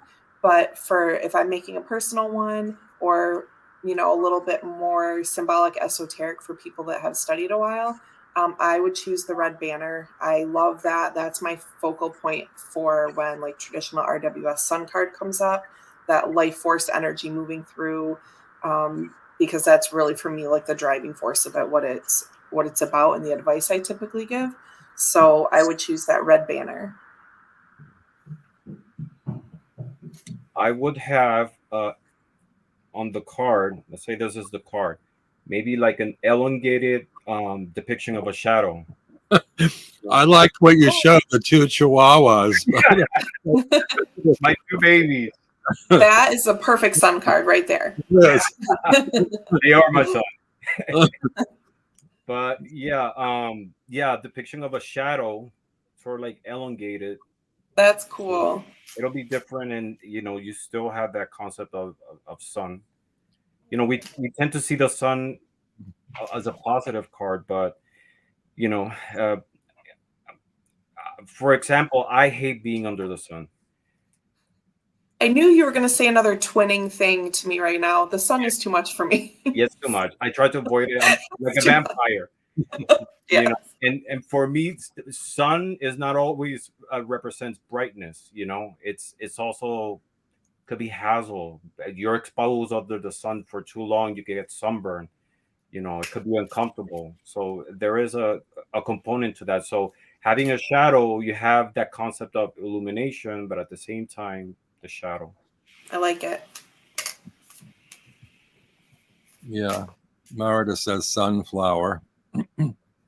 Gerald, elongated shadow, thought provoking. Okay. I'm glad I'm using these cards because they remind me of where they are, where I am, and help me keep my place, and then throw symbols at me. Judgment. For me, judgment is weird because I didn't pick the coffin because I used it possibly for my death card. Yeah. I'm gonna go with the bugle. Because for me, it's sort of like a bugle is kind of symbolically listen up or pay attention, and for me, that's what judgment is all about, really. It's like taking notice of what's going on, where you've been, what you've done. It's a sort of a note, be accountable for your actions, like pay attention, maybe a pointing finger. It's like judgment, I don't know. Go ahead. So I went with an open coffin for mine, just that kind of like stepping out that moment where it's coming out into that next chapter, that new life, whatever that awakening is. Your open coffin, is it just hinged open, or is the lid like laying askew? Oh, interesting. It was hinged open in my mind, but I might like it better. Good question. I think laying askew almost looks more like potentially something's climbed out of it. Something busted out. Yeah, something totally crawled out. Hinge looks more like maybe the Undertaker's ready to close it or something, possibly. Oh, right. Okay. Ramon? Well, I went with a handheld mirror. Why? Because, it's who are sometimes the hardest judge than ourselves, When when someone says, for example, look at yourself in the mirror, it's basically what they're saying, judge your actions, judge yourself, So yeah, handheld mirror, to me, it's that. I think it'll be a great symbol for judgment. Yeah. I think that's a really good one. Yeah. Yep. Last card is the world. And for me, what did I miss there? Maybe an alarm clock, says M.A. Well, there you go. Judgment? I don't know. The world, I'd probably just show the planet, Earth. I went with a snow globe, just because it's kind of like warm and fuzzy to me.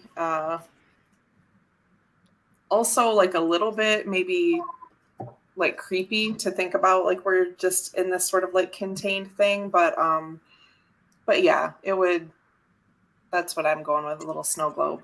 I love that, to be honest, because it's also that concept of, this is a world, but there are so many worlds within this world. Your world, your personal world at home, at work. There's worlds within worlds. So having that concept of the snow globe, it's like that containment, that structure. There is that little world, that little scene within an open space. I love it. Great choice. Yeah, thank you. We did it. So is that's your choice, Ramon? Huh? That was your choice? Yeah, okay. It is. Yeah. Marita says she would use a map of the world because it indicates a journey, which is interesting. Cool. So yeah, thanks, people. And we did it. 2 hours. There you go. Look at that. I think this is a good possible starting point if you're thinking about creating an oracle and don't know where to begin. This is just a good exercise in assembling or connecting up words and symbols or words and images. So I want to thank everybody for joining me today. Thank you for the congratulations. It's amazing how fast 4 years goes by.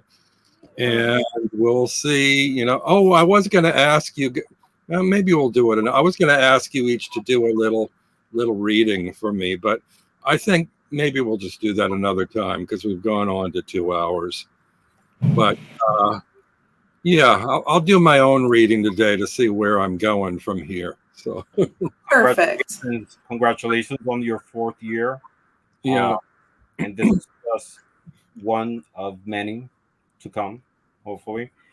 You know, it's my channel only has 6 months, but it's been an amazing experience because in the process I've learned so many things, connected with so many people. It's, you know, it's you're sharing but you're getting at the same time.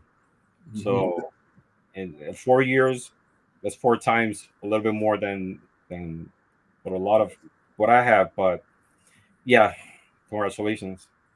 Thank you.